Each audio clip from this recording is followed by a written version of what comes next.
Oh, I am terribly big again.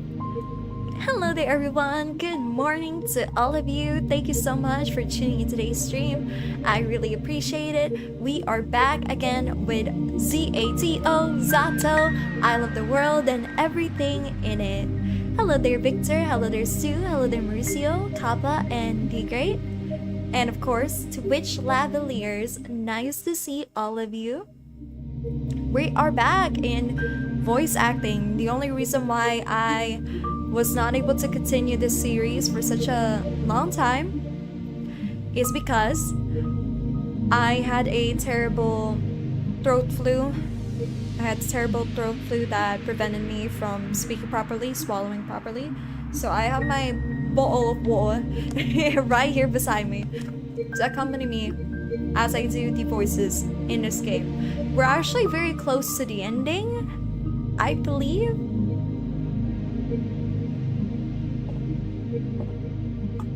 Okay, I drank some water. We are very, very close to the ending. We are finally seeking the answers bit by bit to see what happened to the girl that I forgot the name of since it's been a while. Let's go. Okay.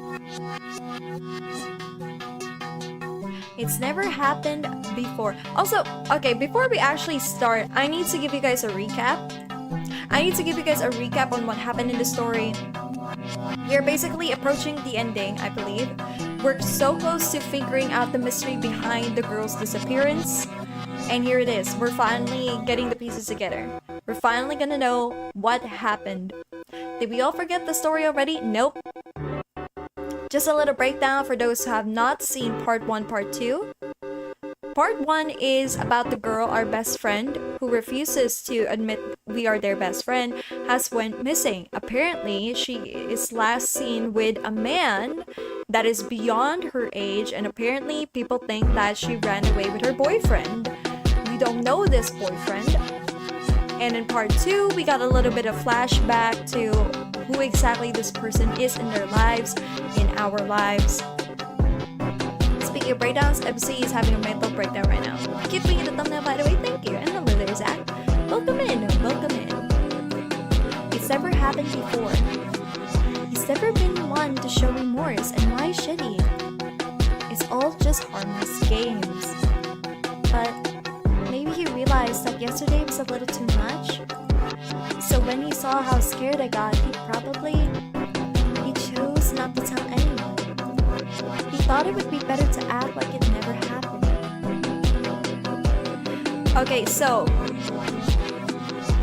we are being bullied by this guy, and MC believes that whatever happened in this little store that we went to is done by him. It was all planned by him, this little elaborate prank. But we know that MC is having a breakdown. She's having like a psychotic. I don't know if that's the right term. Just like those boys did. Of course, he never apologized. There's nothing to apologize for. But not gloating about it. Cute discretion. For Garen, it's good as saying sorry. Garen, it must have taken so much from you. Is that why you look nervous? You were already doubting yourself, regretting your actions as you fled the crime scene. Cyber psychosis. Oh wait, wrong game. Yes. I'm sorry. I didn't understand what you were feeling right away.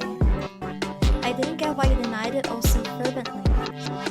But it's okay. I see it now. I didn't hear the conversation with Marina. That's a false statement. But if I pretend if it's true, if I don't do anything without information, if I don't change the way I see either of them, then it becomes reality. MC is going crazy! It cannot be objectively disproven. Nothing happened at the car repair shop. If both me and Garen believe that, if both of us act like that is the truth, it will become just that. That's incredible. She's becoming insane. That's incredible. I I never would have thought he'd do something like that. I didn't know he understood such things. I'm still not sure how he learned about Tosha saving me, or how he knew I'd go there again. I'm sure he's heard about the incident, but I suppose stuff like that is not important anymore. You've offered me the option to undo what happened yesterday. It's very special coming from someone like you, and I appreciate the sentiment. I won't refuse. Thank you for that, Vadim. Thank you so much. Girl, she was never there! Girl, he was never there! What are you saying? She's going crazy! The town library. It feels like it's been ages since I last visited here. Objectively, it's very small. My mind involuntarily compares it to the Lenin Library in Moscow. Delusion final boss. I was so blown away by its sheer size during our 6th grade field trip. In contrast, this tiny reading hall borders on being claustrophobic. Its walls are the same shade of green as the school cafeteria or the corridor of a children's clinic. And yet, I still feel right at home. Insanity is like a bed of clouds. You fall, fall, and fall, and fall, and fall. It is. You fall, and fall, and fall, and fall. You just spiral, and spiral, and spiral, and spiral. The book selection isn't huge, and I've read through pretty much everything I was interested in multiple times. But it's quality over quantity kind of thing. We have some wonderful editions of the classics. I've heard most small-town libraries get low-quality prints, so I suppose that's where our closed-town privilege comes in. I wonder if the same applies to cinema. I'm too shy to watch movies all alone, so I don't know a lot about the local lineup. I should ask Marina about that. Ashenka! Long time no see. Where have you been, sweetheart? Hello, Lilia Ivanova. I'm sorry I've been going out more. Oh, that's lovely. Don't apologize. I always said a young girl like you shouldn't spend all of her days cramped up in here. But I like being cramped up in here. I missed it. Lilia Ivanovna smiles. She's a librarian. It's not that we're particularly close, we just exchange some pleasantries whenever I come by. So I didn't expect her to be happy to see me again. I suppose she doesn't get too many visitors. I feel a pang of guilt deep in my chest. She takes a lot of things seriously. Oh my god, MC, get it together. Get it together, MC. Actually, do you have Angelique by Anne Golan? Cheryl voice acting once more. What a treat, yes. Oh dear, I'm afraid we don't. But you know, my daughter used to love those books a lot. I'll ask if I could lend you a few volumes. Oh, you don't have to. Please, it's no trouble at all. I did the stuttering. Grace Ashcroft. You're TSO, right?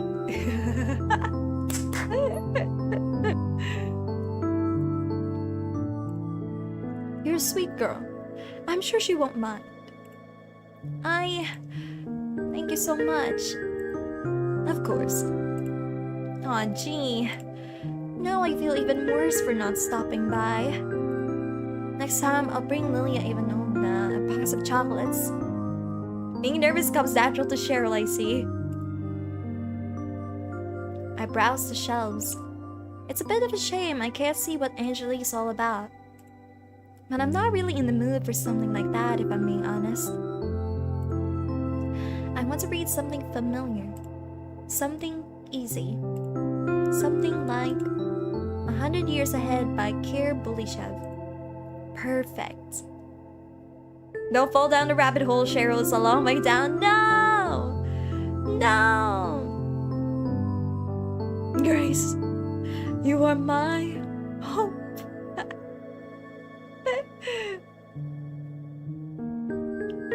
Okay, why am I relaying RE9 lines in a visual novel? I'm sorry. I sit in my usual spot. Have any favorites of Eastern European literature, Cheryl?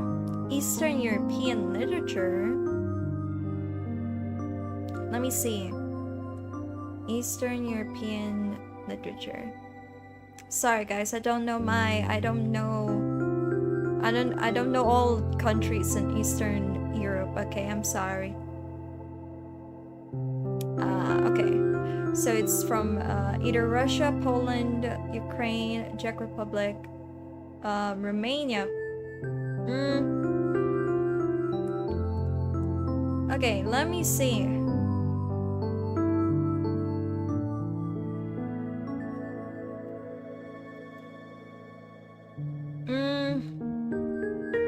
Let me see.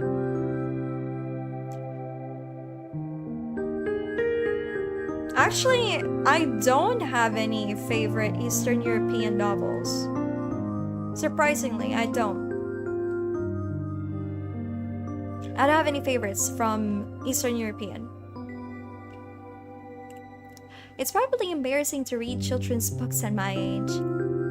No, I don't think Germany is part of that. Is Germany part of Eastern Europe? But I don't want anything heavy today. I don't want anything sad. I've read this one so many times before. If I were caught by what, and the only way to live is to recite a passage from this book, I'd probably survive. Why would the Blake want that? Listen, it's a hypothetical situation. Alright, there was this adaptation made last year. Everyone really liked it. I thought it was okay. I mean, it wasn't bad. I'm glad more people saw the story. But that's not how I imagine stuff from the book at all.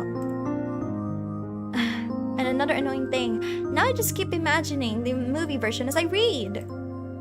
Crap. I need to keep the way I pictured it in my mind. I need to really focus. My concentration increases with each flip of the page. I need to keep the futuristic tech in mind. I need to keep the future world in mind. I need to keep the present world in mind. I need to keep the alien. I need to keep the mylophone in mind. I need to keep everyone's faces in mind. I need to keep Werther's face in mind. I need to keep Kolya's face in mind. I need to keep Alice's face in mind. I need to keep Tosha's face in mind. I need to keep her face in mind. Keep it in mind. Keep it in mind. Keep it in mind. This isn't helping me relax at all. I shut the book and slumped down on the table. Maybe it wasn't a good idea to read this. I wanted something I wouldn't need to think too hard about. Well, it's no biggie. The kids section has plenty of other stuff. I get up and go to grab something else. A fairy tale will do. Morosco. This is a really good edition. You know, girl, I'm just telling you to go find your best friend. She's trying to grab the ledge, but she's grabbing air. Yeah, she's going crazy, Kappa. She's just going crazy at this point. Something about it always fascinated me in a way I found hard to place. Perhaps it was a tone. The folk version had more of a morbid ending compared to the published story. That's how it often is with fairy tales. But this retelling, something about it has always felt off to me, even when I read through it as a little kid. It felt like the text was covering up something I shouldn't see. Are you warm, Malas?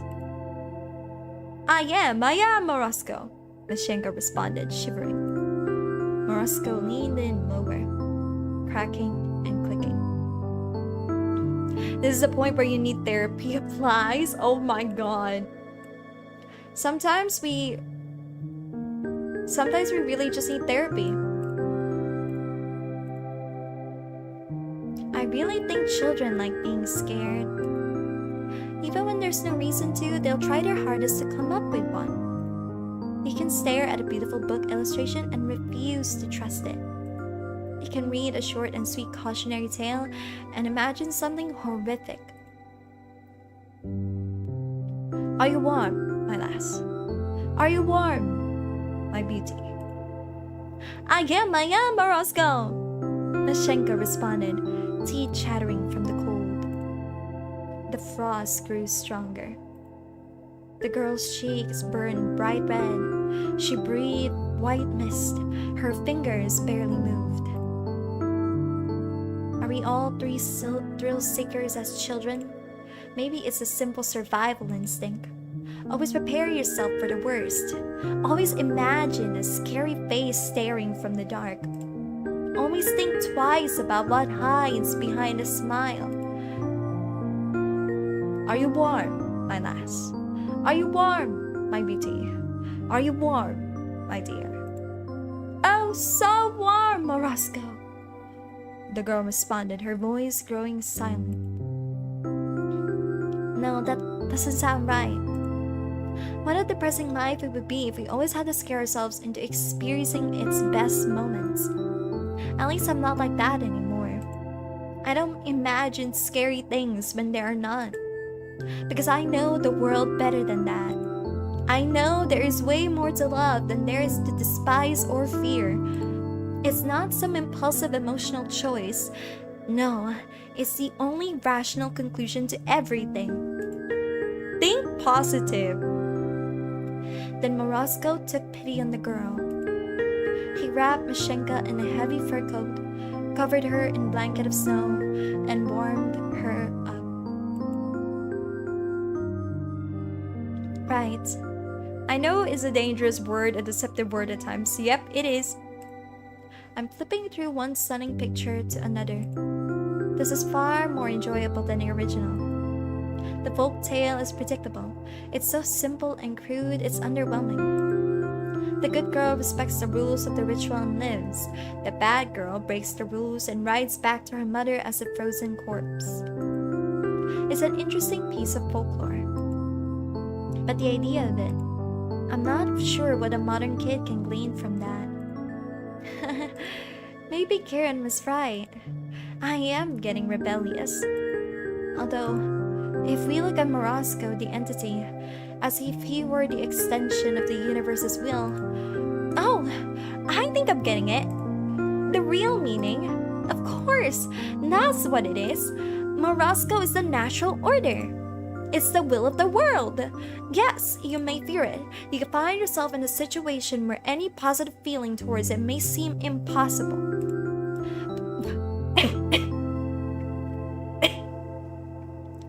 But you must gather all your strength to love it still. And then you will surely be rewarded. Yes, yes, yes! How would rebellious Cheryl be? Nah, I followed the rules. I'm not really a rule breaker. How have I never noticed it before? It's been beating me over the head all along. Now I see. In that sense, it's an incredible story. In that sense, every child across the world has got to read it. I look down at a page I've never seen before. It's Morosco and Mashenka and every other character's face smiling wide and looking right at me. I did it! I got the message! I feel MC just reached a beautiful conclusion, or a delusional one! The lesson you've been trying to get through to me all of these years. I finally understood it. This is my little celebration. This is my acknowledgement. Today I've realized something very good and important. I stare at the page, this never before seen page, and I am filled with gratitude. I know that it's just for me and my eyes only. Nobody in the world but me has seen those smiles. What an incredible honor. Guys, she really is going crazy. I'm such a lucky girl. Is it bad for MC to be delusional and mad if she's happy? Yes, because that's not happiness. Goodbye, Lilia Ivanovna. Oh? Goodbye, Asha. She needs to go to a cafe, order some cheesecake and coffee, and sit in silence for a bit. I don't think she can sit in silence. I think she's always gonna be thinking and thinking and thinking and fall into a rabbit hole. Stay safe. Of course I'll be safe. Because I've got this amazing blessing, this acknowledgement on my side. I'll be okay, no matter what.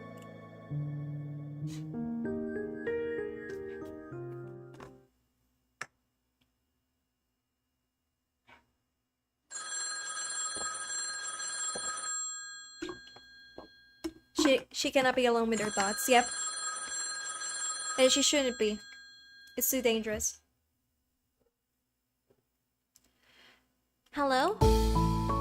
Evening! I hear Marina's cheery voice on the other end of the phone. Good evening, Marina. You're late. Huh? What do you mean? It's basically 8. It's a 1:15. Maybe I should have been the one to call. Sorry. I wasn't aware we're on the timer. Being a little late is fashionable, you know. I'm not very fashionable. How is her current blissful state different from true happiness in your view, Cheryl? Because she can't differentiate what's true happiness and delusion. Well, you can always change that. And being late. For starters, you can also make your hair all wild. Ever seen Natasha from my class? She has this crazy perm. I don't know how to do that. Also, I think my dad would kill me. You go to a salon for it. I kind of want to get one. And Love says I look stupid, but what does he know? That guy dresses like a total loser. Isn't she worried he could hear her? Oh, right. How was your library trip? Oh, well, it's a library trip. People like Asha is scary, got no idea when they're gonna snap. Yeah, that's what I'm scared of. They might snap. Sure sounds like one. I mean, sure. But like, I still think she needs help. It was good. Oh, come on. At least try to make it sound interesting. Well, I'm kidding. You don't have to. It was enlightening. Perhaps everything I believed until today was wrong. But the me you're speaking to right now is a much wiser and braver person than before. That trip was pivotal. It was monumental. Whoa. That's what I'm talking about. Never underestimate the quiet types, they say. How's your hangout? Neither pivotal nor monumental, I'm afraid. Sat at the cafe, look at some magazines. Got the new Rose Vinik. You read that one? Oh, no. I read, The Young Naturalist and Coaster. And that does sound like you. On the other hand, before she was a pretty complex person with worries, fears, now she's like a 2D caricature for form sad. I can see how that's sad. It is sad! She is now an empty shell to me. What's that supposed to mean? Sorry. Didn't mean it in a bad way. But I mean, aren't you curious about something more, grown up? I read grown up stuff all the time. Oh yeah? Like what? Books? That's newspapers? Mom's magazines? Oh, so mature. What mature stuff do you read, Marina? The good stuff. Rozvene, Workship, Robotnica, and Fashion of the Social Republics. How's that last one more mature? You know what, Asuka? I gotta lend you some of those. You'll love them. I don't know, I'm not really into... No, I'm serious. You're gonna love Work Shift. they had this crazy story about a drug dealer last month. You have to check it out. There was one about a foreign prostitute or something about a couple of issues ago too. I'll look for it. Those two sound really interesting. Alright. I'm not sure my dad will like me reading that though. That's so. Well then, we can read together. Really? Yeah. I'll bring some this week. Okay. To be quite honest, I've been curious about those publications for a while. Last year, I even bought myself an issue of Rosvinick. I read all of it in one sitting. But then Dad found out and, well, it wasn't worth it. Maybe the game asks if being full of happiness and being an empty shell with only the capacity of happiness left in it aren't the same thing. Good commentary on the brain medicine element there. Yeah, if being full of happiness and being an empty shell with only the capacity for happiness left aren't the same thing. Yeah, I don't think they are, but let's finish the novel first. How about we finish the story and come up with something from there? Because it feels too early to come up with assumptions because we don't know the full context yet. We can make theories about what happened, but really I'm more interested in where the girl went. That's what I'm waiting for the story to get to. I'm interested in the girl and what is the point of all this. I guess I could just buy the issues and read through them right away. Then I could throw them away, but that sounds really wasteful. Oh, maybe I could donate them to the library? That's not a bad idea. That's not a bad idea at all. Although if Marina will share her magazines with me, I might as well save my allowance. Right, so let's get back on topic. The reason I called you. Yes. There's a long pause on the other end of the phone. Almost as if Marina was bracing herself. Remember our talk about Ira's condition? Of course. Of course. Well, here's the thing. I told you how Ira can get into these states when she isn't quite there. Usually, she could snap out of those.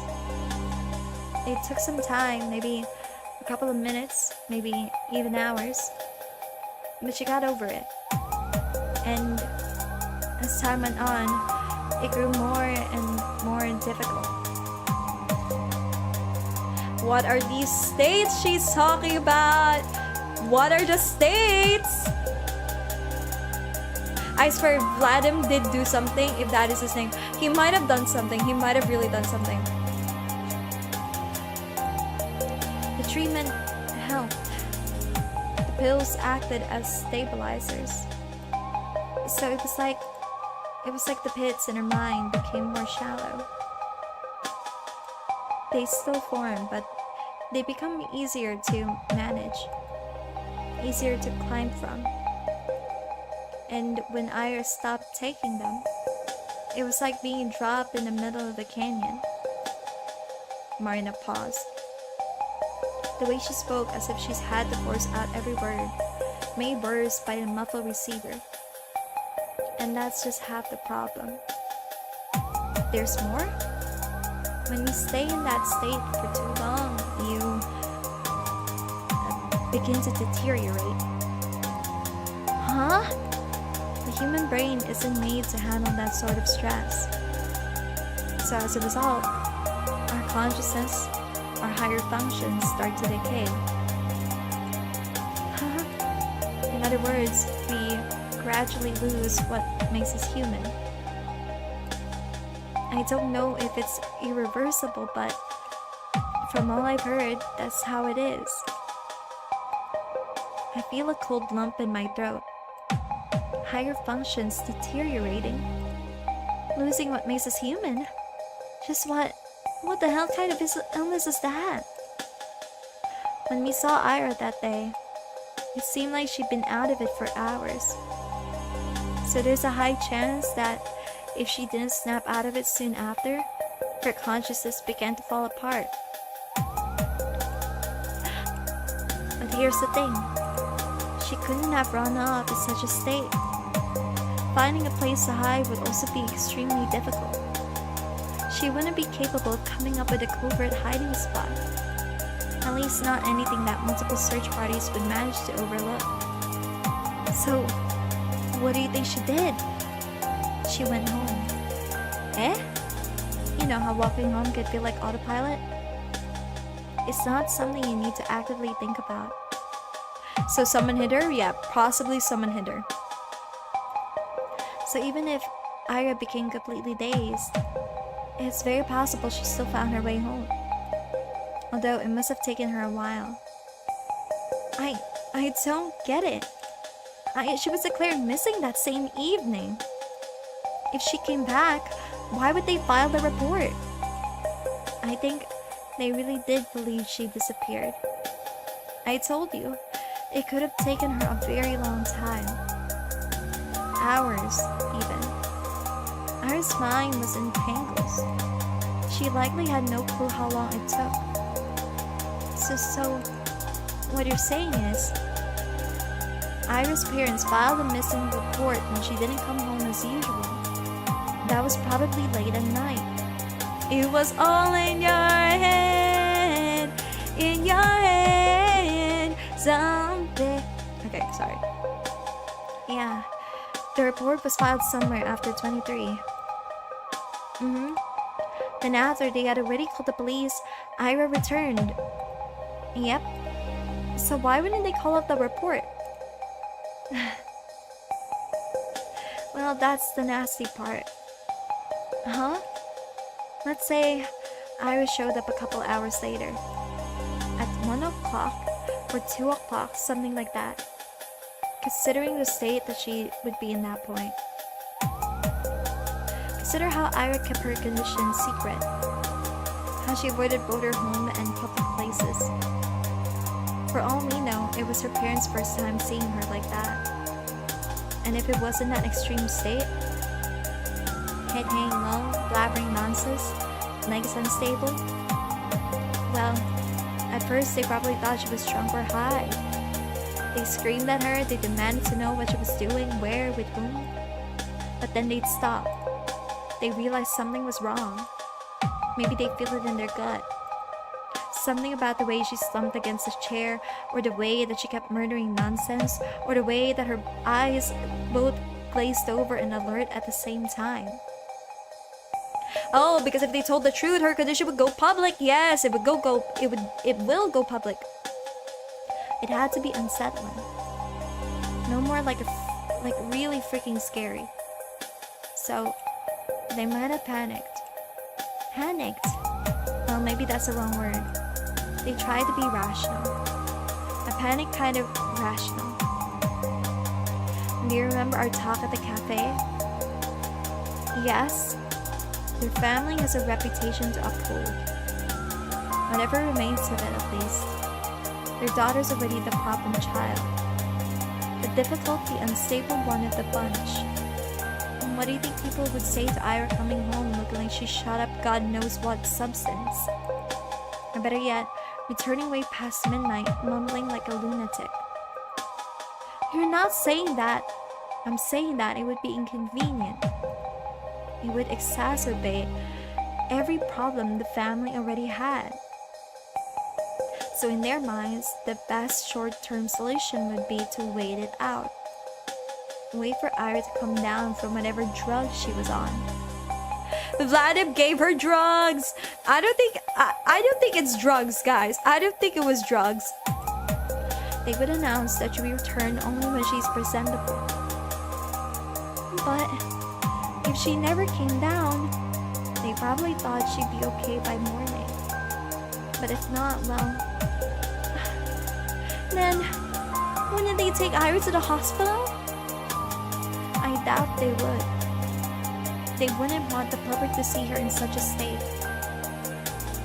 Oh no, but if she tried to wait it out and she didn't, her mind is gone. It was gone. And Ira's mother is a nurse. She'd probably try to handle it by herself. But wouldn't they say that she was sick or something? And why keep the report? She still came home under suspicious circumstances. Perhaps they thought it would be better to come up with something first.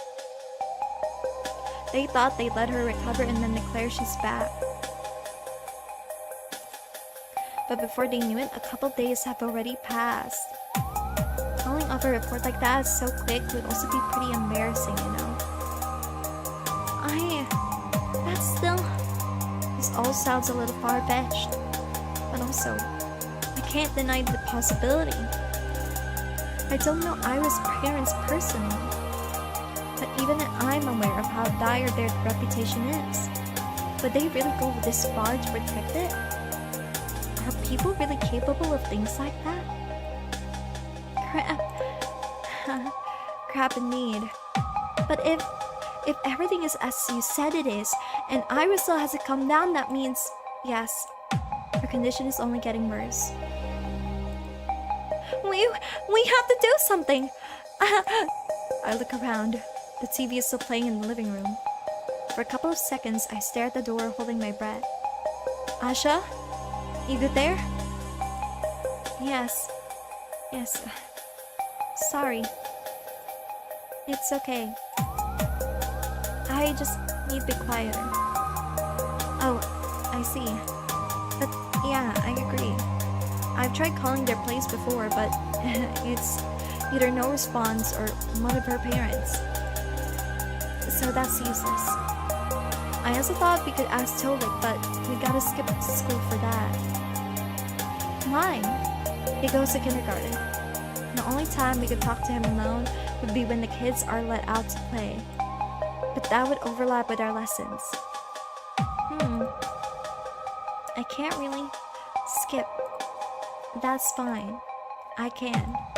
Really? Sure. Lev will get a call, but it's no biggie. If you say so. Yeah, I'll go there. Still, there's no guarantee that asking him will work. So I like to go to Ira's place, see how things are with my own eyes. Yes! That would be smart! They know they have to help Ira, but who will get MC down from such a state that she's also in? I think Vladimir wanted Ira for a while, willingly or not. It would be crazy if Vladimir wanted Ira for a while, and he's keeping her in captivity. That is crazy, and that is crime. That's a crime.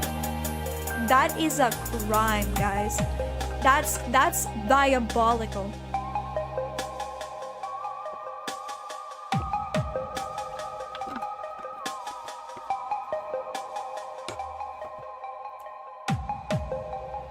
But I think it might work better if I'm not alone. You want me to tag along? If you don't mind, we can meet up after your classes end. You have many lessons? 5. Okay, great. 12:30 at the gate then. You in? Of course I'm in! Awesome. Then I'll see you there? Yes!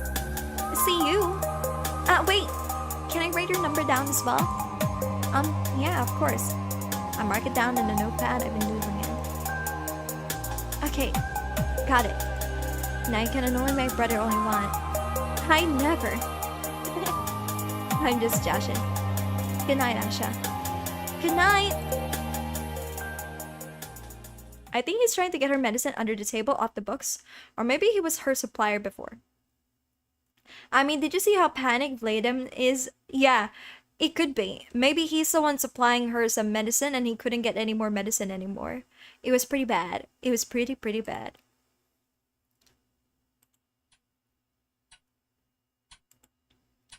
The handset gently clicks against the cradle. I'm home again. The clock is softly ticking from the hallway. The TV continues to mutter from the living room. Interesting. I look down at the shapes I scribbled absent-mindedly during our conversation. The cross-hatching got really dense in parts. I don't remember focusing that much. I don't think I was meaning to draw anything. I don't think I was yet. When I look at the shape more closely. When I scan its dark, blurry outline, my eyes glide over its hunchback, then down the wave of hair, then deeper, closer towards its face where it's meant to be. The shadows shrouding it are much too heavy. Yeah, and he's panicked because he knows I didn't get her meds. Whatever happened is my fault. Oh no, poor misunderstood boy. You guys really like Vladem, huh? The shadows shrouding it are much too heavy. There's just one thing my mind can parse. Two things. I smile as Iris' frightened eyes are locked in mine. I miss you. I really, really miss you.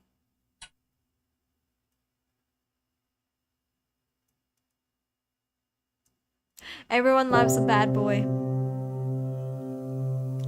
Okay, this might be it. This might be it. This might be it, guys. This might be really it. This... Nah, not Vladem. This might be it. We might actually find her now. The teacher's droning on about some historical battle by the blackboard. I can't force myself to listen. The only thing that matters right now is what Marina and I have set out to do. As soon as the last bell rings, I rush out the classroom, down the corridor, down the stairs, down another corridor, then to cloakroom, then outside. I am so tired. Hello there, Kenny.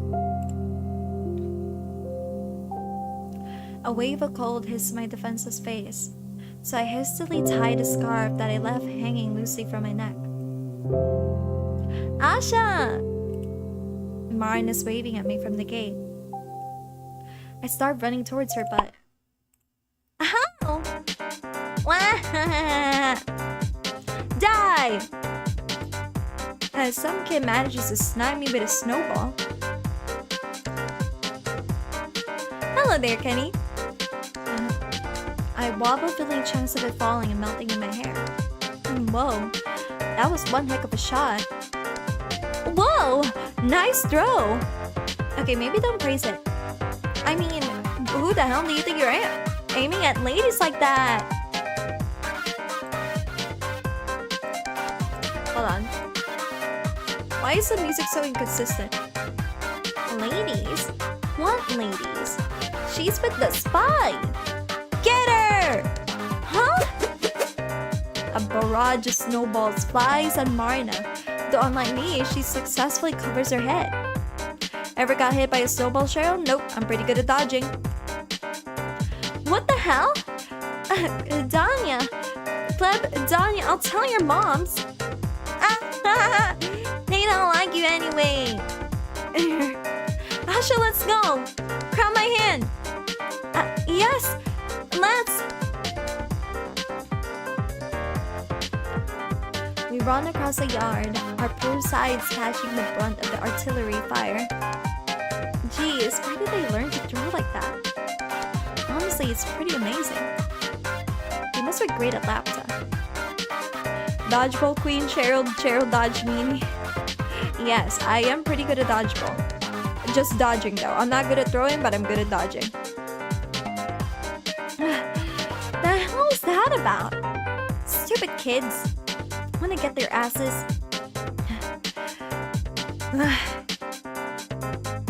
I do the same, until a rather unpleasant laugh sounds nearby. Nice running, ya hens! Huh? Garen walks through the schoolyard to us, completely unfazed. Marina grits her teeth. Vedic. Hey! You there! Why aren't you firing at him, huh? Oh yeah, why aren't you guys? Say it loud and clear. 'Cause you're our boys! Aye aye! Heard that. What? Are you like their nanny? Their boss. Clean your ears. A boss?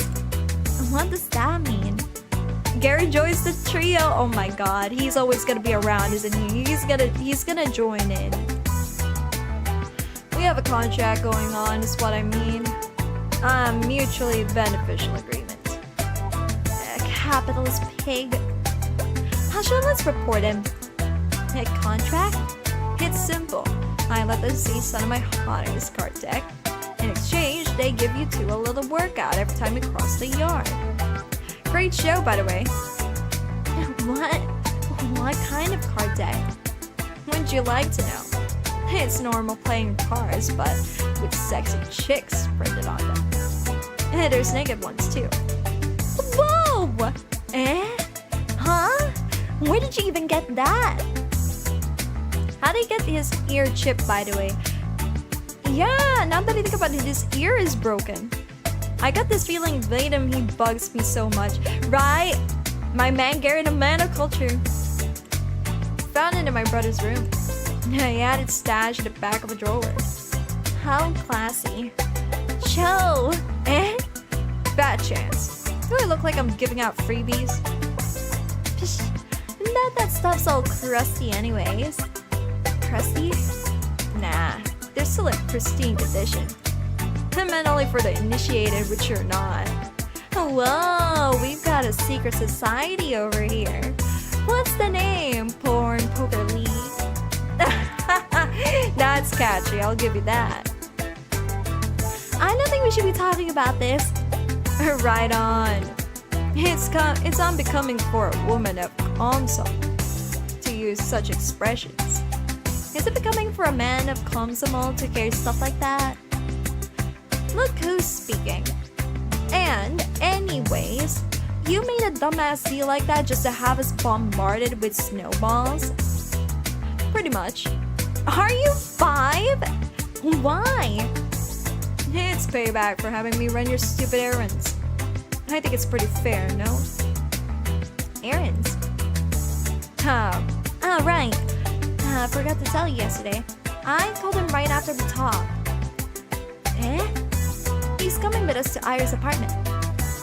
Oh, what? Yeah. My eyes start from Garen to Marina, hoping that it's all a joke. I knew we weren't exactly going to have fun, but I'd really rather not talk to him longer than I have to. But why? I have a hunch that simply asking them to come inside won't work. That's when we'll have to use Vedic's brainless brawn. Brainless? Me? Aren't you our own grades in the shitter?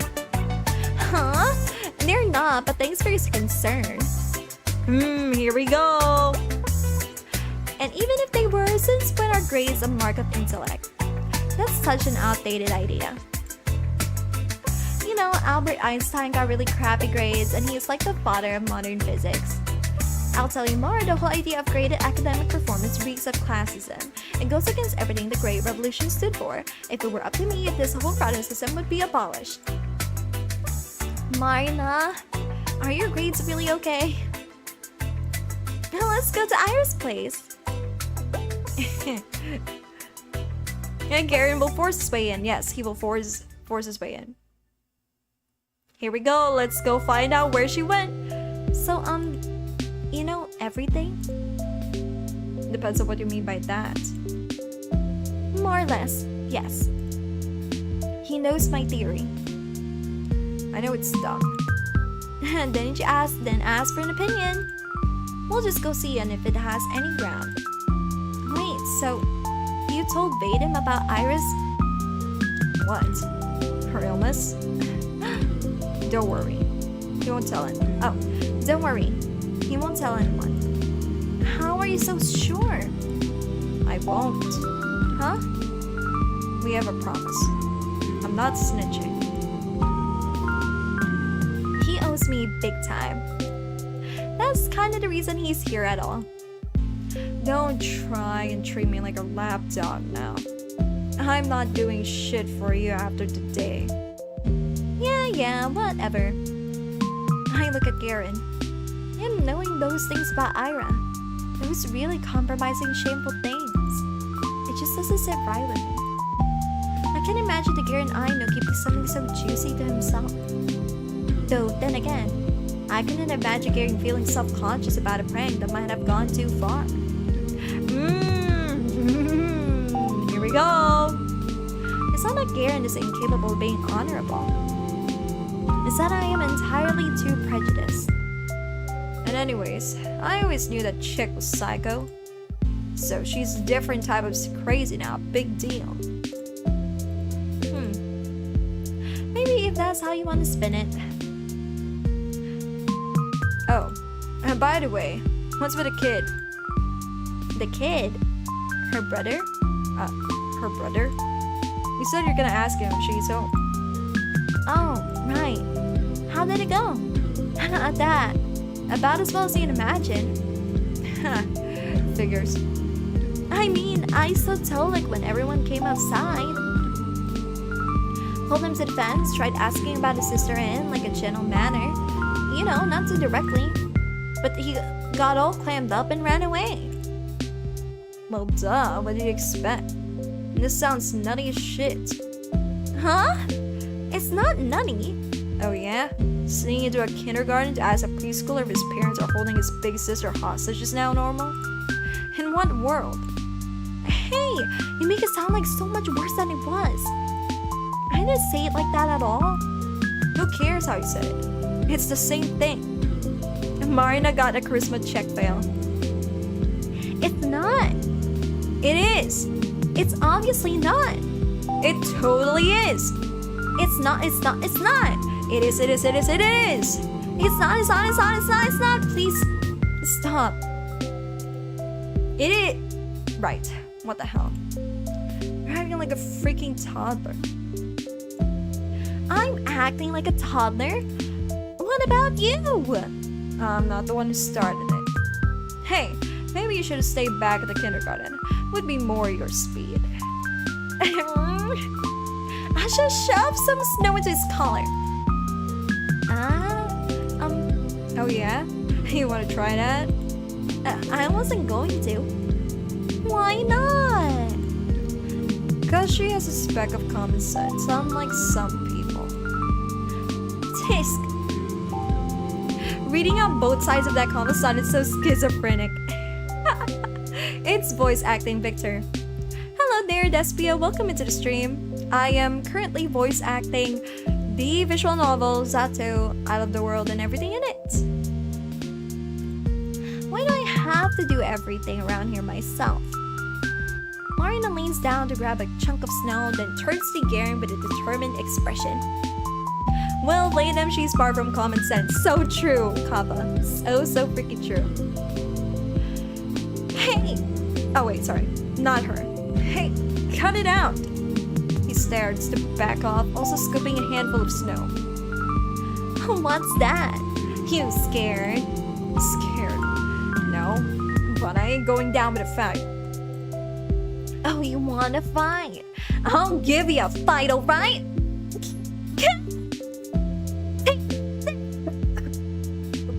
You take this! Guys! Take that! Nice try. Oh, get back here! Martin and Garen get into an awkward game of tag, trying to stuff snow into each other's jackets. I try to call out to them again and again, but it's like I'm not even there. Had to double check. Yes? This is already a mess.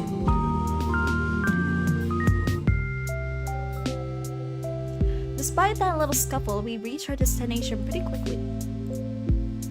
Turns out Iris' apartment block isn't far from mine.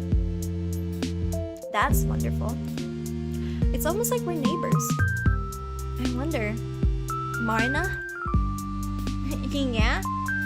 Her voice is slightly shaky as she wipes off the remaining snow from her wet collar. Have you ever been to Iris' apartment? What's it like? Nope, never been there. Aw, I told you, we weren't that close. She's been at mine a couple times though. It's so unfair, right? It sure is. Maybe you'll see it when she's back. Maybe. If she's not already home, she was to add. I see it in Marina's eyes. She got her mind set on finding out the truth today. She'll peek into that flat no matter what. How do you know if anyone's home? We turn to Garen, who's finishing his cigarette a couple meters away. Oh my god, he's smoking! No! You're a high schooler! Why are you smoking? He still has some snow chunks stuck to his hood. Hey, I'm glad you asked. I have plenty of time to spare before going to kindergarten. So I stopped by the hospital and asked them about Nurse Grachevskaya. So she works night shifts. And better, she hasn't come into work since Ira disappeared. Huh. Stream title coming true, let's go! Here we go! Hear that? Looks like my theory isn't so stupid anymore, huh? It's still stupid. Minus 6 out of 10. Why do they keep calling it that, Veda? I don't think it's that dumb. You serious? She came up with a batch, a conclusion that twisted everything else to match. The hell? That's not true. Yeah, I felt a similar way. Asha? Sorry, Marina, but it does sound a little bit like that. Still, I want to call it bad shit. Even if it is a little out there. Out there, huh? You know, if there's even a 1% chance she's in there, I have to try. I don't care how dumb it sounds. I agree. You never know until you check. You can say that about freaking anything. You can.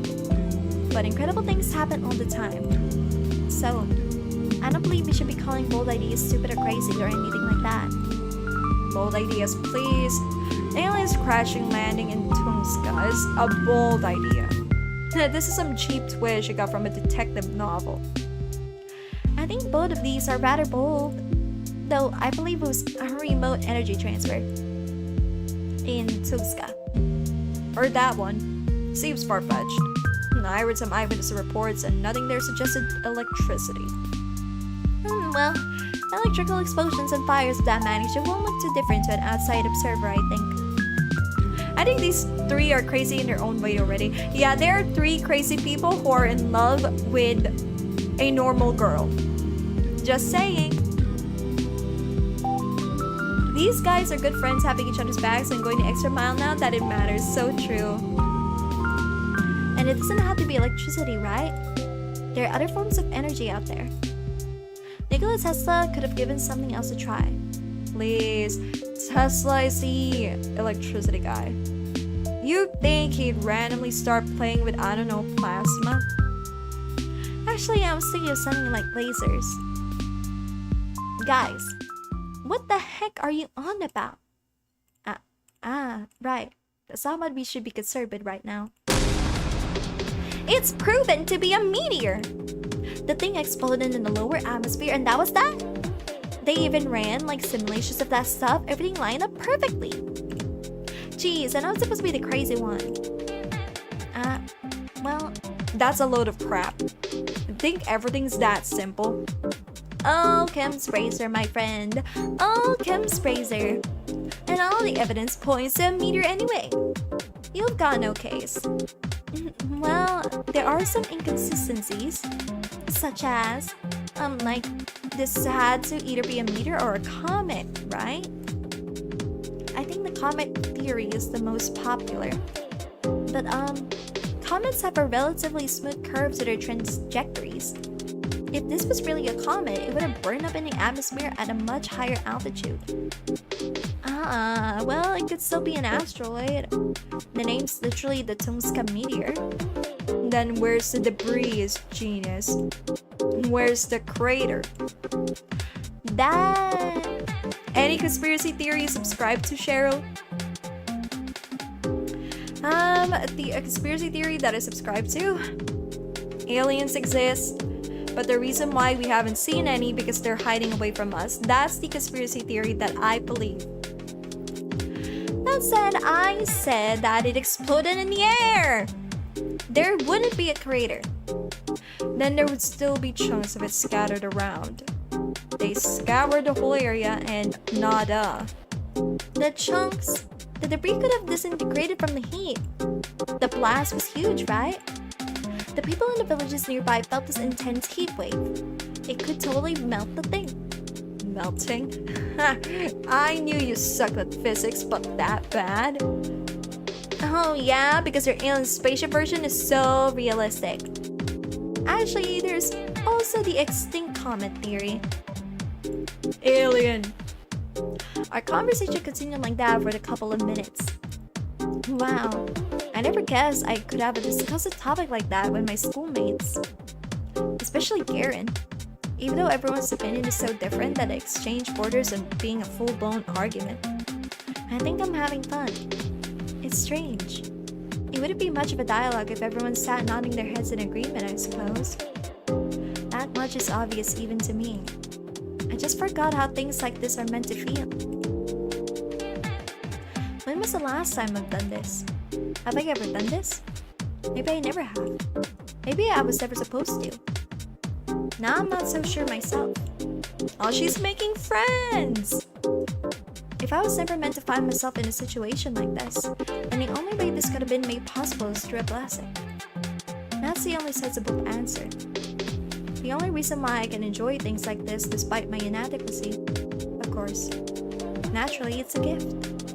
MC getting a taste of normalcy. So true. So true. Hold on, let me just get some water. Gonna get some water, everyone. Be right back.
Okay, everyone, I am back. Thank you so much for the wait. Oops. Okay. Hello, dear Daniel. Welcome into the stream. Thank you so much for tuning in today. How did the water taste? It tasted like water. Water's good. Drink water. Hydrate.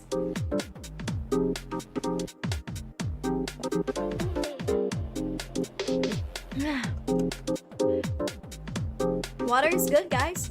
Water is very good. Crazy, I know, right? Okay, let's continue. I cannot waste it. Perhaps that tiny part of my humanity that knows how conversations go can be restored. It's how why something so improbable has been allowed to happen. Maybe I'm being too hopeful. In any case, it's yet another thing I can be wholeheartedly grateful for. Alright, enough space talk. Let's do what we came here for, shall we? Yeah, let's. I thought you never asked. Marina gives us a reassuring smile and we all head to the entrance. It's the same as all the other residential buildings in Borgata 5. A 5-story block with evenly spaced out canopies at its base, each hiding a metal door with a code lock and a bulletin board on the side. If someone took a photo of it, then it told me it was my house in a picture, I believed them without a second thought. Nevertheless, stepping closer to it, looking at it, knowing that this is the roof under which Ira grew up, slept, and dined, it almost fills me with a sense of reverence. You know the code? Yeah. My classmate lives in the same building. And what if we run into her? Calm down. We won't. Marina types in the code, the lock clicks. We're in. It's slightly dark and warm. Asha, a whole sim for Ira. I know, right? She's a huge sim. Now past familiar-looking boxes, up a familiar-looking staircase, one familiar-looking floor after another, we make our way to Ira's apartment. Oh, it's on the same floor and in the same spot as mine. That's so cute. There, she's so lesbian for this. Whew. Mario takes a deep breath. Alright, I'll do the talking. You guys is to stand next to me and look polite. Understood? Yes, sir. I nod. Satisfied with her responses, our negotiator fixes her hair and rings the doorbell. Ding dong.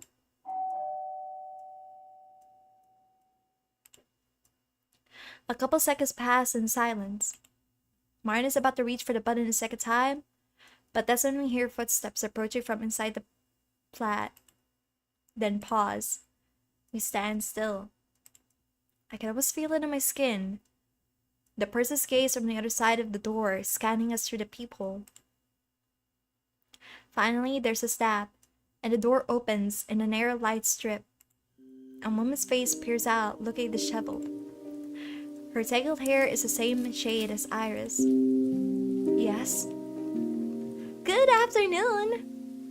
Ah, hello there. Thank you. Thank you so much. Amazing voice acting. Thank you. Good afternoon. We're Iris' friends from class. We nod politely. Friends? Yes. We've been really worried about her. I can't imagine what it's been like for you. I didn't know she had friends at school. Why wouldn't she? Ira's the coolest girl I know. Right, guys? Yeah. Yes. The coolest. And very kind. Agree. We went to the cafe like all the time. How come she never told you?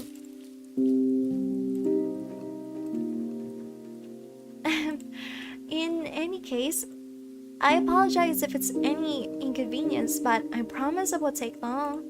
Last Monday, I lent Ira one of my brother's books. It's not too much trouble. I would like to have it back. He needs it for work. Sure. And what's the name? On the Stability of Closed Systems. It's a paperback. On the stability of... She reads things like that?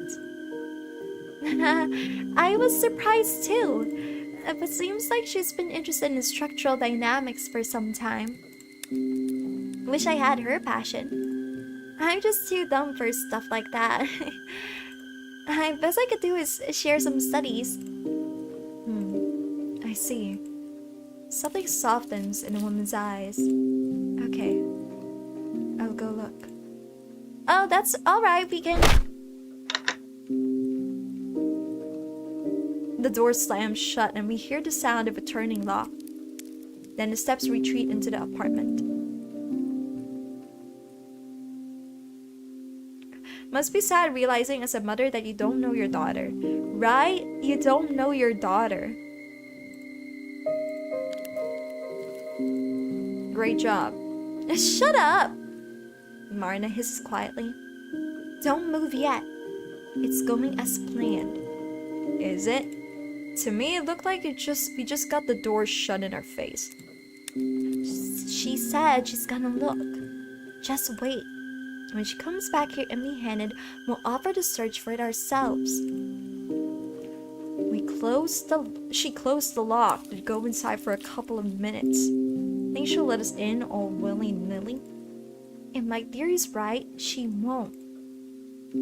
That's when we'll have to force our way through. I'm counting on you, Vedic. Are you serious? What's that? Can't push past a fragile little lady? Of course not. It's just... Hush! She's here! The door opens again. The woman peeks out. And there you go. Huh? A hand emerges from the slit, holding a small, soft-cover volume. Your book. Marna's gaze slowly moves between the tome and the woman's face. She reaches out carefully and accepts it. Thank you. Thank you for being friends with her. The door shuts.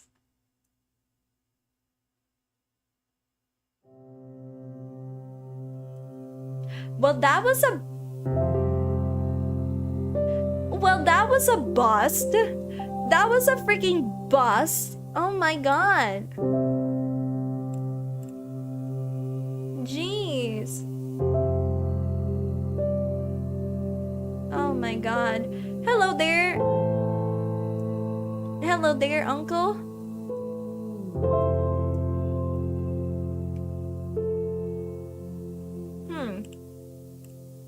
So, hello, I am Uncle. Hello there, Uncle. Welcome into the stream. Did you actually lend Ira that book? No. I don't think so. No. No clue what this game is about, but don't tell me. Okay. You don't think so? Damn it.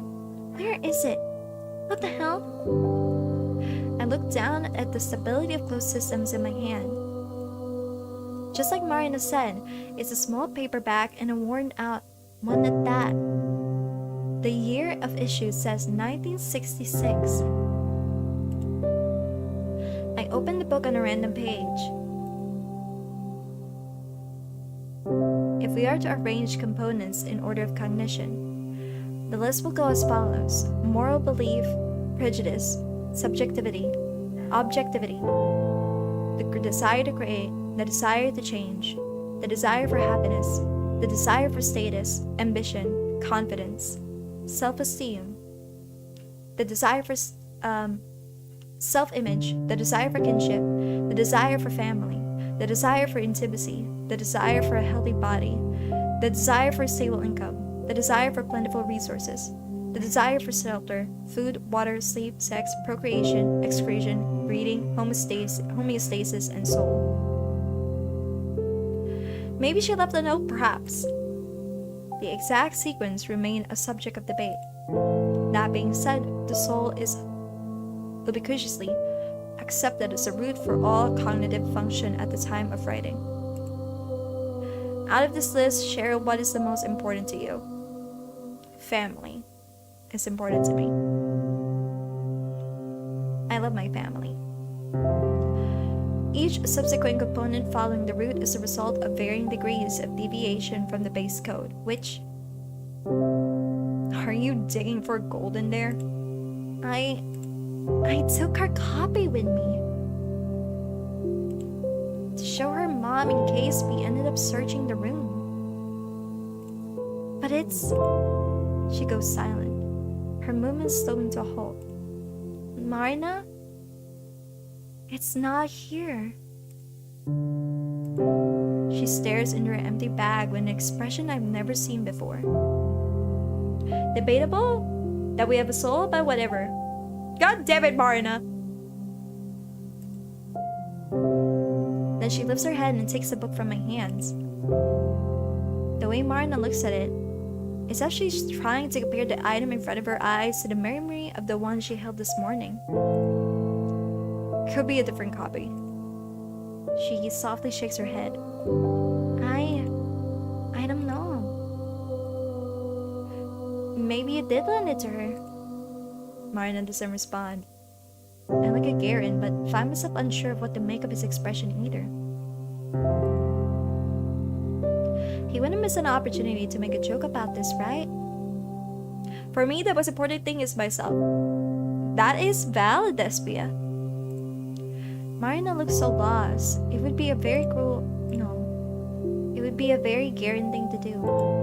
And this serious face, seeing him with a face like that is oddly disconcerting. So it worked? Huh? Marina quickly slips the book into her messenger and turns to us wearing her usual chipper grin. Guess old habits die hard. I'm the same old airhead. You call me Asha. It's like I got some things mixed up with all this weird crap going on. Family and food is important to me, right? That's okay. It happens to me sometimes too. Right? It took you this long to realize you've got a mush for brains? I guess the people around you were too nice to point it out. Aw, well, thank God you're here to tell me how it is, Vedic. Anyways, that sure was something, huh? Yeah. A whole load of nothing, that's what it was. We didn't learn shit. Wrong. Did you see how her mom was acting? If you ask me, it's a little suspicious. You think so? Don't you? She was dead set on not letting us see a sliver of the flat. Why do you think that is? I understand what you're implying, but she might just be a private person. Ain't it obvious? She's sick of random people asking about her daughter. You two aren't wrong. I'm sure both of these are big contributing factors. But even then, I don't know about you, but to me, something about her behavior seemed a little too paranoid. I doubt privacy is all there is to it. I suppose I can see what you mean. What I'm saying is, even if it doesn't confirm my theory, it certainly doesn't disprove it. Sure. Cool. Can I go home now? Stop right there! Who said you're off duty? Man, what else is there to do? Contact Ira directly. Duh! That's what you're here for. Huh? I thought my job was to push past her mom or something. Nah, I didn't expect a direct approach to go smoothly. We just had to get that part out of the way. Didn't Garen tag along to force their way in? Won't they do that? Yeah, they didn't get to do that. She slammed the door before he could. Now, comrades, this is where the real action begins. The real action? Yep. Follow me. I can hear Garen's sigh behind me. Marina leads us straight around the building, stopping on the side that looks out to be the neighboring apartment block. And what are we supposed to do here? She called them comrades, she did. She walks to the small playground wedged between the buildings, leans down, and starts clearing out the snow with her hands. Marina? This woman. Oi. Oi! You're gonna stand there and do nothing? Come on, help me out. With what? Jeez, you guys. Use your heads. We're throwing rocks at Iris' window. You. Garen shakes his head in disbelief. She'll snowball in my bed. Well, it's a pretty normal suggestion, all things considered. Is what I like to say. But then I look up to the fifth floor, where Iris' room is supposed to be. But, isn't it a little bit too high? Asha, that's what we call a defeatist attitude. If it was a great patriotic war, I'd have to shoot you on the spot. What? It really is high though. You think you can throw that far? No harm in trying. And I'm kind of betting on you to make the shot. Or, will that be too hard on you? Of course not. I was talking about your noodle arms, not mine. Marina lets out a smug little laugh. Meanwhile, Garen cautiously looks over the building. So, which window was that again? Should be the one over there. See with the teddy bear? I practically scanned the apartment complex. A teddy? A teddy. Oh, found it! Right there! Right where the window to my room would be. Oops, sorry. Hold on, let me save here. There it is. Iris' window. That's the window that she was looking out of every day. The window that she chose to put a plushie on.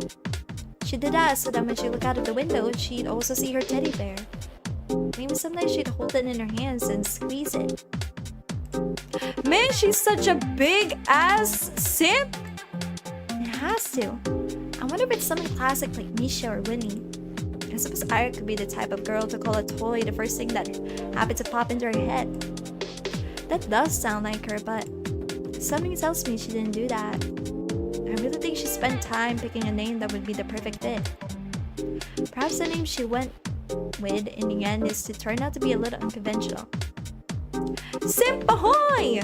I too fanboy over my Oshi having plushies. But it must have felt so right, she couldn't imagine choosing anything else. I can totally picture it. God, that's so cute. So freaking cute. It's too adorable. I'd rather have shrimp though. So true, Kappa. Ira, you're too adorable. How do you know that it's that one? You said you never visited. I mean, I called her outside a couple of times. I see. Then.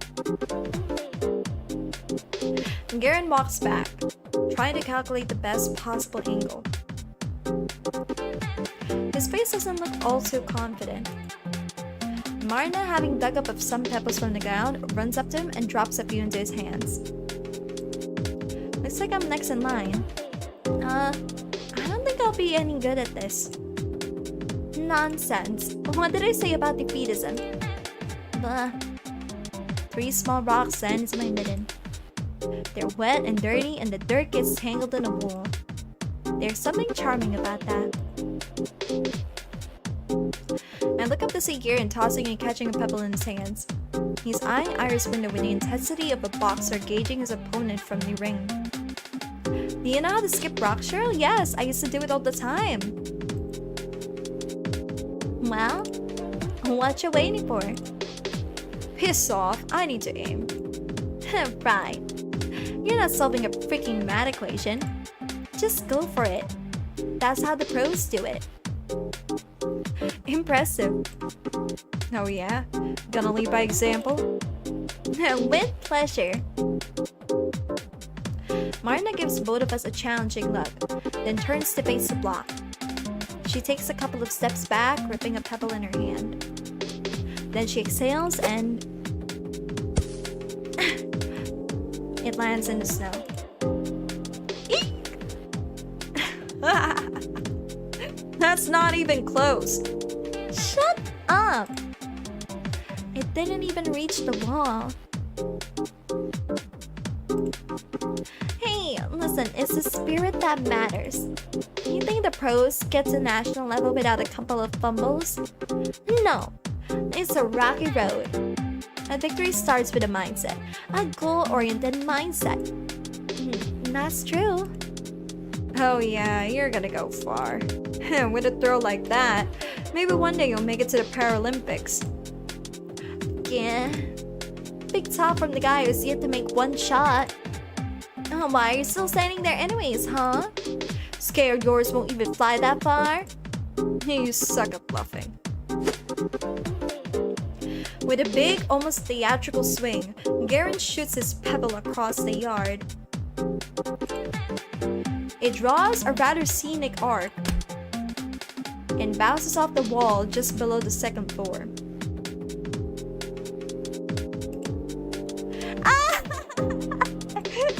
That's it? Better than your sad excuse for a throw. What do you find worse, living without any goals or purpose, or dying with unfinished goals? Living without any goals. Because if you've died with unfinished goals, at least you had a goal. Living without any goal is worse. You had no aim, no direction. It's nostalgic.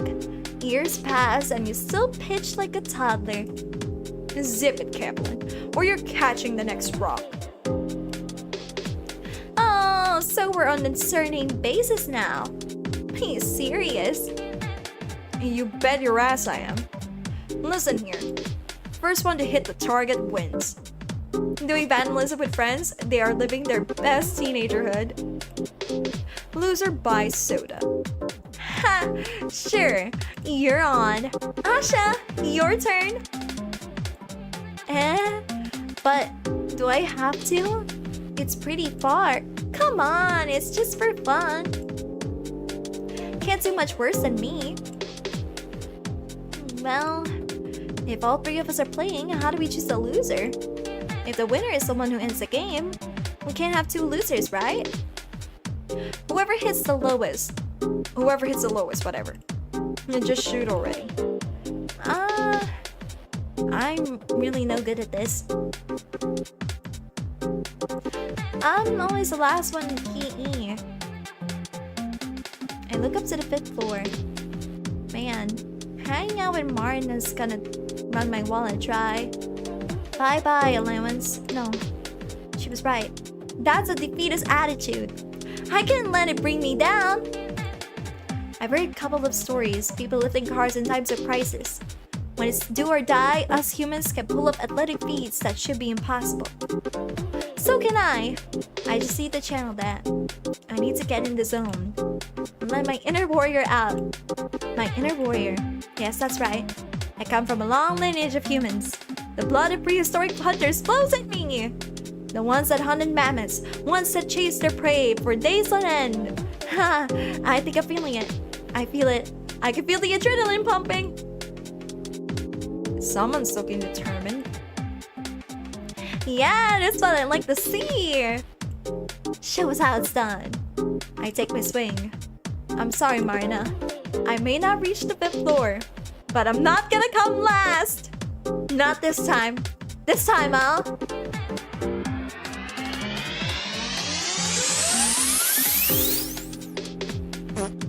Ploink.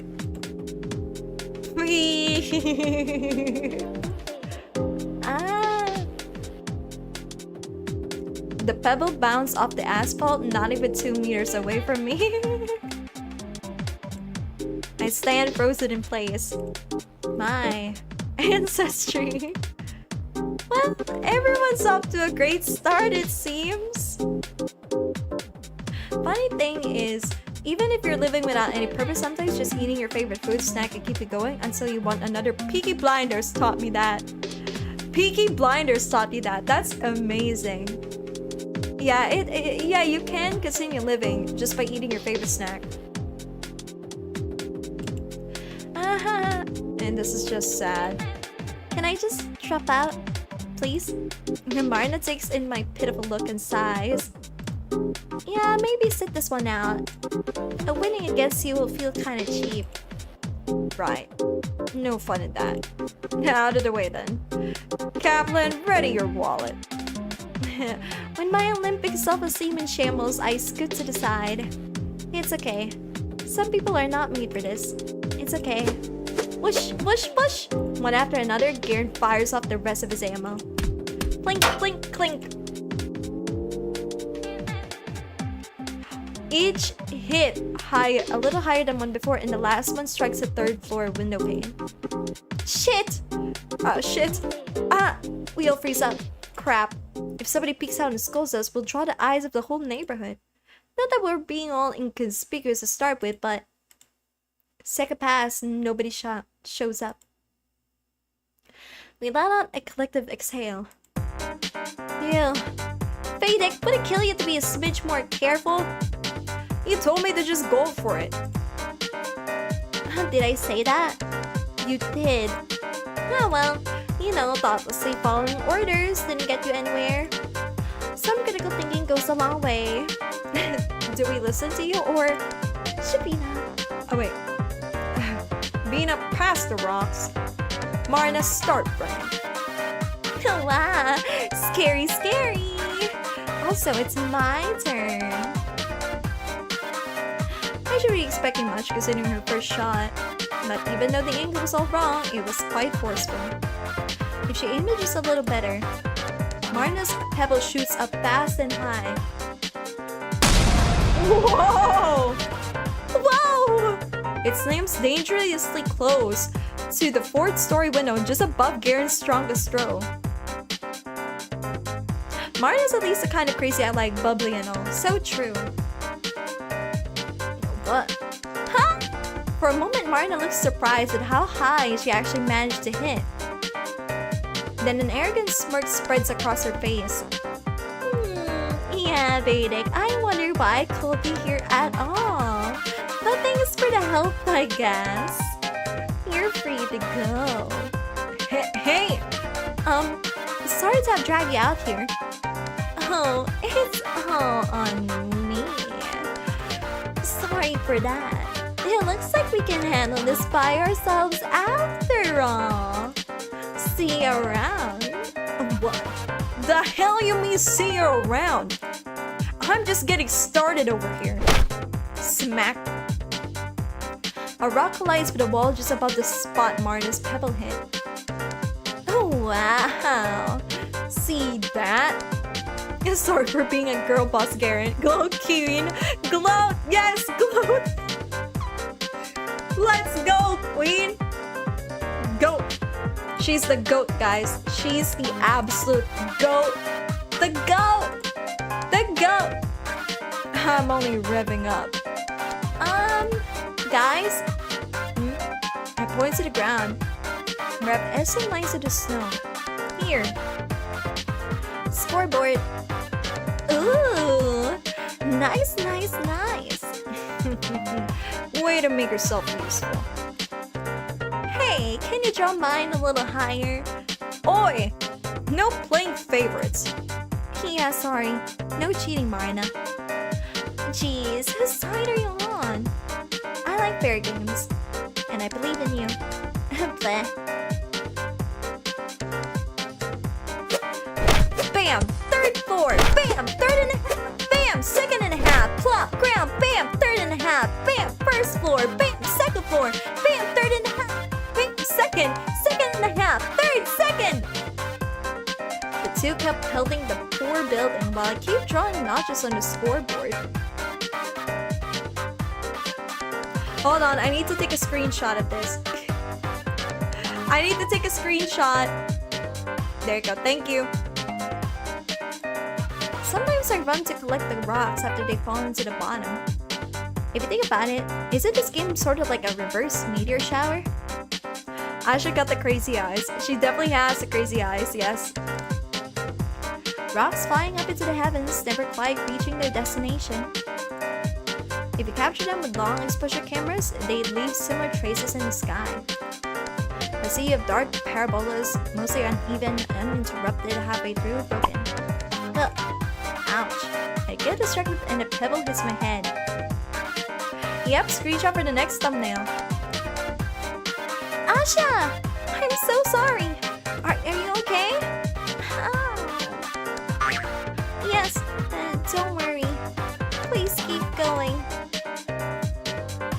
Jeez, Bina, watch where you stand. Sorry. I love how there's a bandage now. Okay, hold on. Hold on, everyone. Give me a second.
Okay, I'm back. Sorry about that, everyone. My mom had to talk to me. It's all good. Sorry. Okay.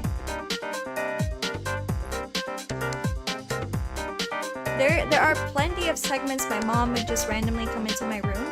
So I apologize if I had to disappear for a bit.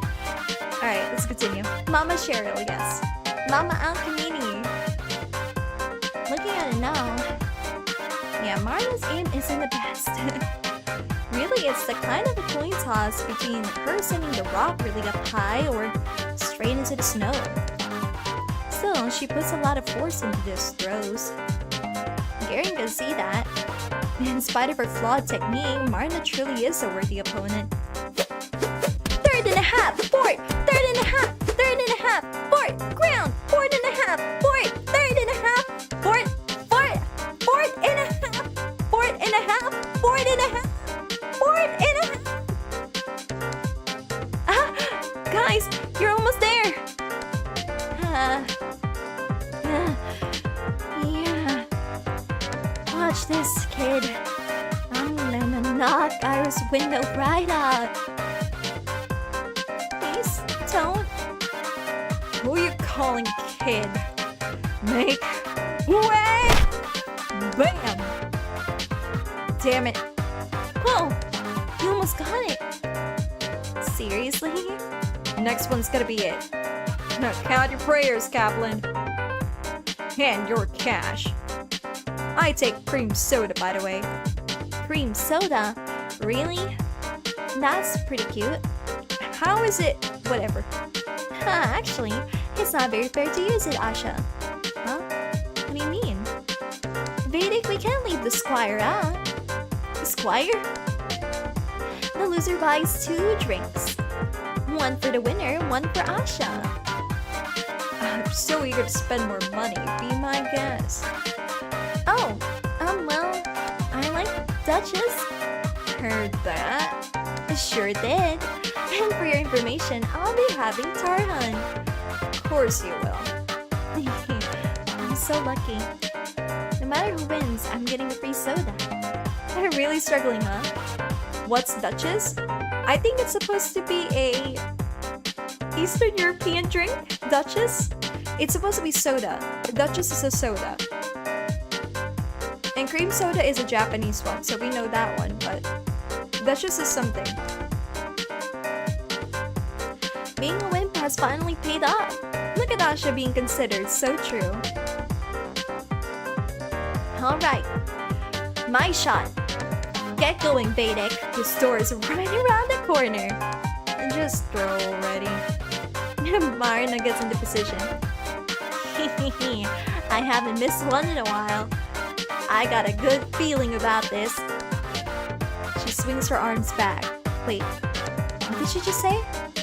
Haven't missed one in a while? Marina's aim is all dumb luck? Much like in gambling, it's best to quit while you're still riding high. Otherwise, Marina, careful! Oops! The rock flew fast and high. It went straight into and right through the 4th floor window. Bullseye. What the fuck?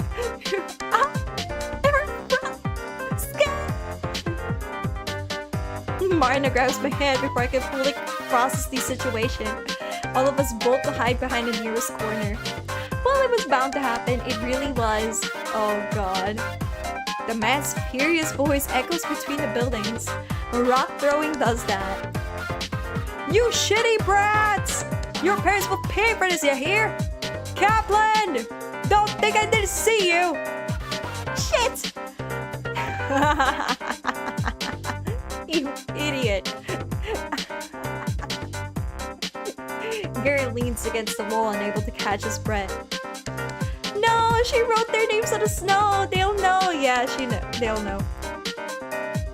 Shut up, you. This guy recognized me. Maybe he'll make you famous. Freaking marksman of the century. She punches his shoulder, but let's let it giggle nonetheless. Well, hey, at least I hit a target. One you weren't aiming for? Details. I crouched down and let out a sigh.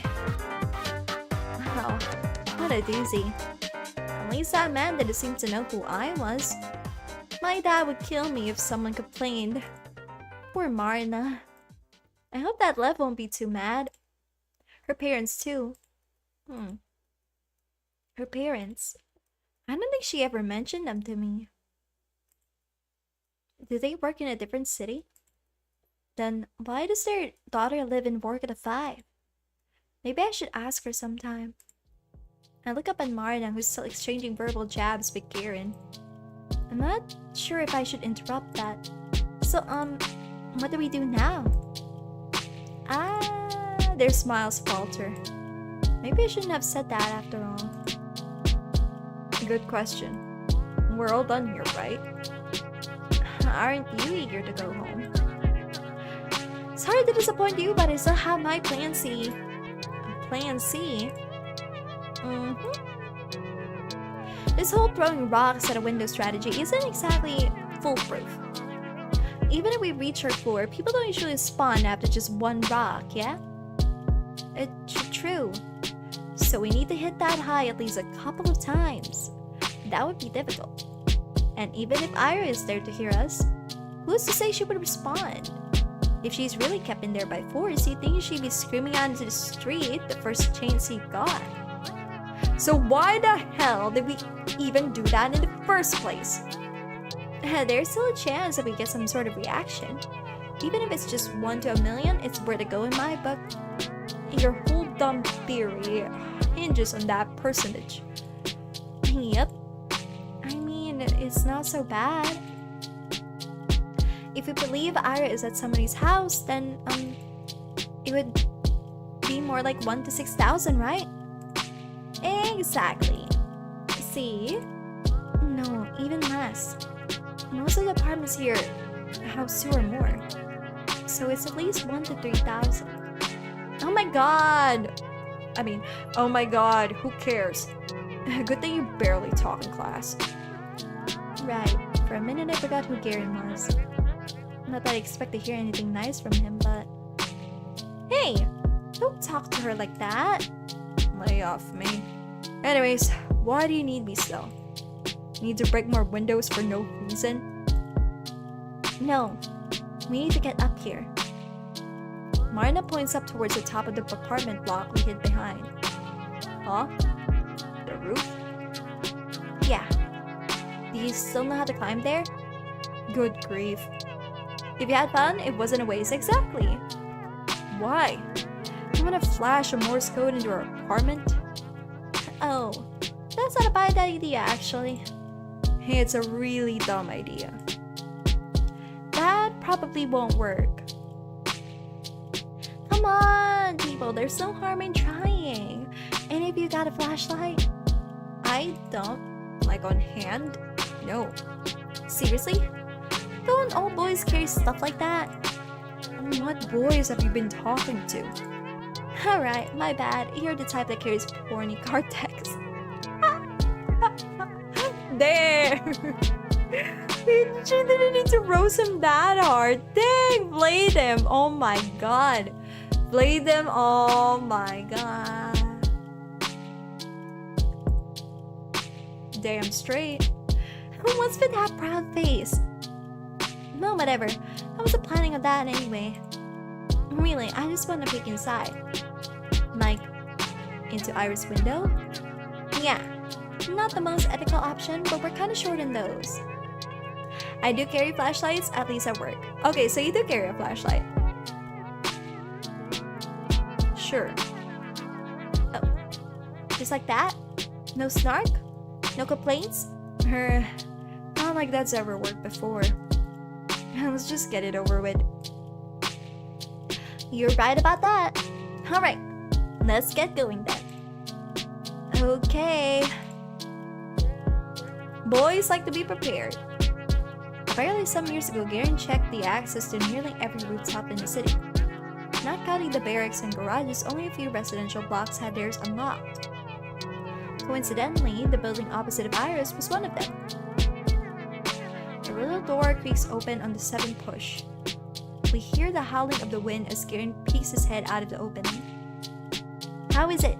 Can you climb outside? No, better not. The soap is all slippery. Aw man, can you see anything over there? Nope. The light's not even on. Let me look. He slides back down the ladder and Marna climbs next. Whoa, what a view!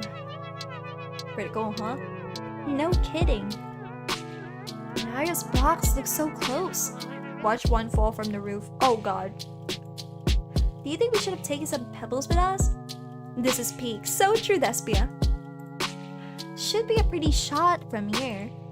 Oh, I could go down and get some. Wait, stop right there, Pina. Don't give Pavlichenko over here any more ammo.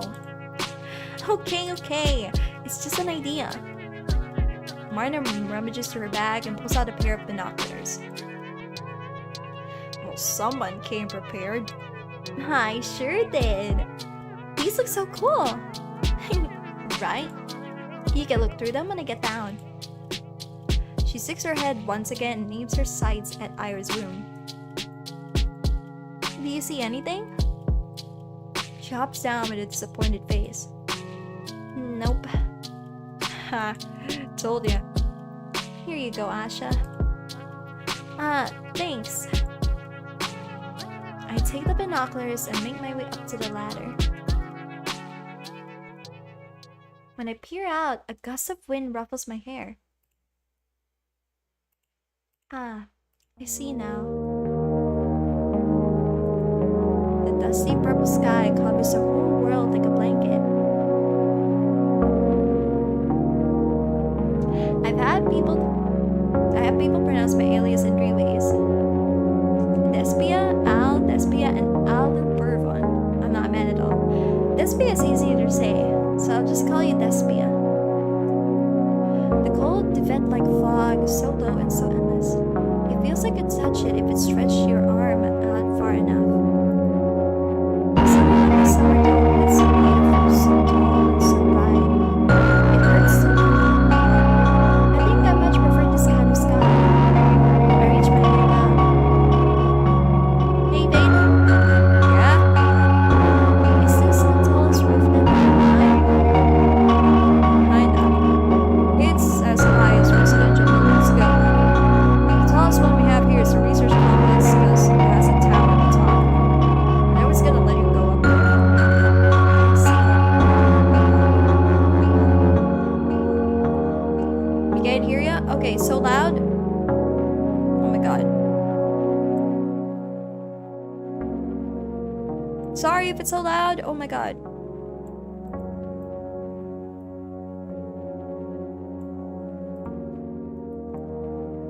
There, is that better?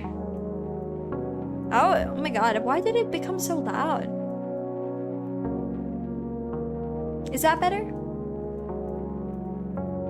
See, the volume of the music in this game is very, very inconsistent.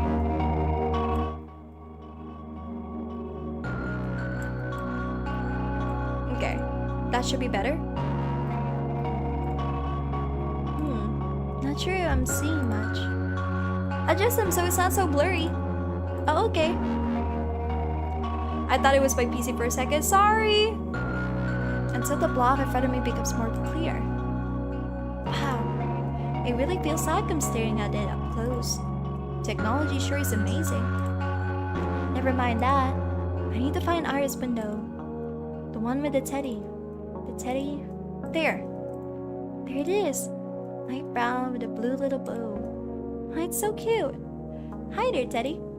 Although, I don't see much beyond that. The room is pitch dark. I want to say I see something. A mess of tangled hair, bright eyes, sad or angry, maybe scared, or maybe happy, because someone out there has finally seen her. Maybe she's looking out at me. Maybe she was looking out at Marina too.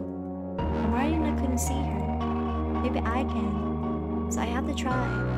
Try really hard.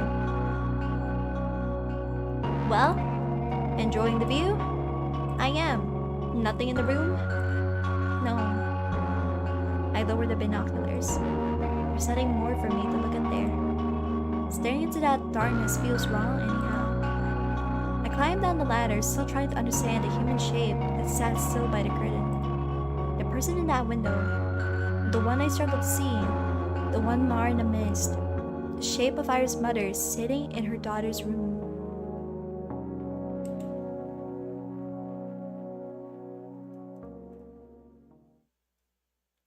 Oh! Oh! Her mother is sitting at her daughter's room. Oh! Oh! Oh no!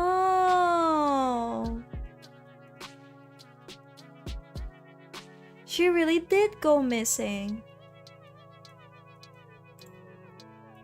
Well, I wouldn't say so. Alright, your stupid theory got confirmed as stupid awesome. Glad I was here for it. Hey now, the evidence is inconclusive at worst. I really don't think it's true, Marina. Sorry. Head to Asha. Mari's so hung up on it anyways, or was kidnapped. You weren't doing anything for days and now you're suddenly playing detective? Hey, it's not like that. I just got an idea in my head, so I thought, hey maybe, I'd check. And then maybe I could help somehow. It's true being unable to do anything can feel really awful. Or she died, also possible, I guess. Yeah, she probably died. I think she's gone. I think it's honestly Jover. She might be Jover. Sadly. She's been very worried all week, Fatum. Oh yeah, I bet. She was out yesterday, hanging with friends, howling like a hyena. Yes, I know that. And why the fricky do you care? Whoa, okay. Calm down. I'm just telling you how it looked. I don't give a damn either way. Whatever. Oh, actually, you lost. Huh? The drinks. You owe us, remember? What? How the hell did I lose? Well, the last shot was mine, so... That's the logic you're going with. You were also very rude. Still are. We need reparations. The only one who deserves reparation here is Bina for getting hit with your dumb rock. And so do I for being dragged around by you two weirdos. Please, not like you had anything better to do. Isn't a company of two beautiful ladies a treat in itself? Show me the beautiful ladies, then we'll talk. I was planning to go to the cinema with my boys before you called. It was a US movie too. Damn it. Oh right! They are showing that this week.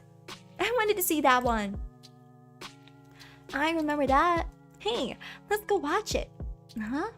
The movie. All together? Yeah. Then it won't feel like the day is wasted, right? Well, I guess, but with you? Oh, I see. Asha, he's never taken a girl to the cinema before. He's shy. Oh, really? I've been to the cinema with girls, alright? I just don't want to be stuck in a room with you two. I'll catch the crazy. Better start avoiding your own house if that's what you're worried about. Oi. Well, whatever. We're gonna have a gay old time without you. Who needs a guy who can't stick to his word, right, Asha? Oh, what freaking word? Your win condition makes no sense. Alright. I was really looking forward to the soda. Yeah, I bet you were, you freeloader. You're getting one no matter what. How's that fair? It's not. Marna demonstratively turns around and beckons me with her hand. Hey, come on, Asha. Let's leave him to his card stash. A guy who's too cheap to buy a measly Duchess ain't worth your time. Really, we should warn all the other girls about him. Hey, it's not about money and you know it. Shall Vedic? We got a date with Hollywood. Okay. Bye, Vadim. Hey, Kaplan, that's blatant provocation. Wait. Garion catches up to us. They're being friends, guys. Vadim a small price to pay, exactly. We walk down the road to the community center. Marna and Garion keep bickering. Sometimes I laugh and so do I. It's not that I have any illusions regarding this. Tomorrow things will be the same they've always been. Garion will still be the same Garion. And Marna, after the Ira situation fades from her collective mind, she have no reason to talk to me anymore. It's only natural. I understand that the moment I'm living now, this brief glimpse into what living correctly is supposed to feel like will soon end. So I should appreciate it for what it is. I'm not sure if actual friends are supposed to be this rude to each other. But this is good enough for me. My memory will certainly cast all the interactions of the day in a more favorable light. So we'll correct the small unpleasant parts. And what remains? Oh my god. Okay. Let me just drink some water.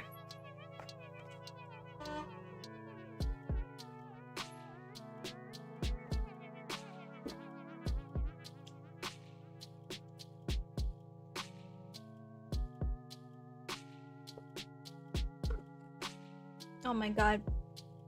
That... Man, I really don't have the stamina anymore for my voice to voice act for 2 hours straight.